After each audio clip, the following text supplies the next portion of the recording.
Tidak ada bisnis, satupun bisnis yang bisa bertahan ketika krisis iklim ini berkembang dan kemudian semakin menunjukkan dampak-dampak negatifnya.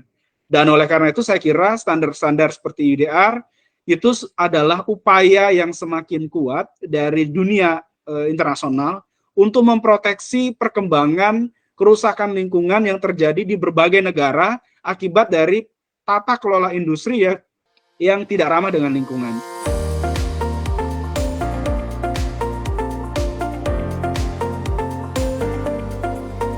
Ada beberapa hal yang kemudian kita berikan input ya. Jadi bagaimana sih prosesnya?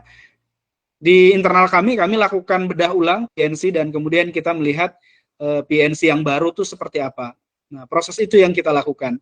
Relevansinya dengan apa yang saat ini dilakukan di koperasi, sudah dilakukan di Koperasi Belayan.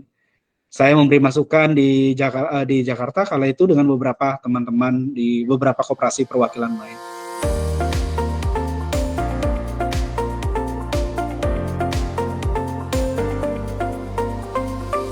Oke, pertama saya harus bilang bahwa standar ISH itu adalah satu kesatuan yang tidak terpisahkan. Satu dan lain semua, satu prinsip dengan prinsip-prinsip lainnya itu punya keterhubungan yang sangat kuat sehingga kita tidak bisa melihat bahwa bagian mana yang paling penting ya. Karena buat saya sih standar itu menjadi satu kesatuan yang utuh, komprehensif. Perbaikannya lebih pada bagaimana kemudian ISH itu didorong untuk menjadi terus relevan dengan perkembangan dari dinamika industri kelapa sawit gitu.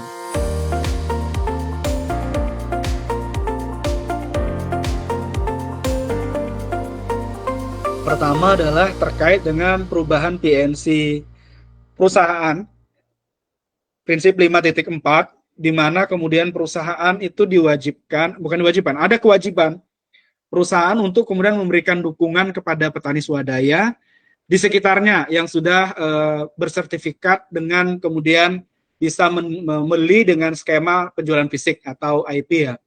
Saya kira itu isu penting. Kenapa? Karena ini akan kemudian menguatkan peran perusahaan agar bisa menggandeng dan memperluas keterlibatan petani swadaya ke dalam proses sertifikasi. Terkait dengan prinsip di ISH untuk prinsip 4.2 terkait dengan remediasi dan kompensasi. Isu ini sebenarnya yang kita cukup concern ya. Secara pribadi, kalau saya di Koperasi Belayan melihat bahwa remediasi dan kompensasi buat saya itu adalah peluang bagaimana kemudian petani ikut serta untuk terlibat dalam tanggung jawab terhadap ketidaktahuan ya atau dosa yang pernah dilakukan petani di dalam proses pengelolaan kelapa sawit. Tetapi itu akan menyulitkan petani kalau petani kemudian kelompok dibebankan serta-merta di dalam remediasi dan kompensasi. Sehingga saya menawarkan perlu ada semacam ruang yang kemudian menyediakan bagaimana supaya petani swadaya atau kelompok petani tidak dibebankan terhadap proses ini, tetapi tetap ikut dalam tanggung jawab remediasi dan kompensasi yang kemudian muncul di dalam analisa luka dan sebagainya.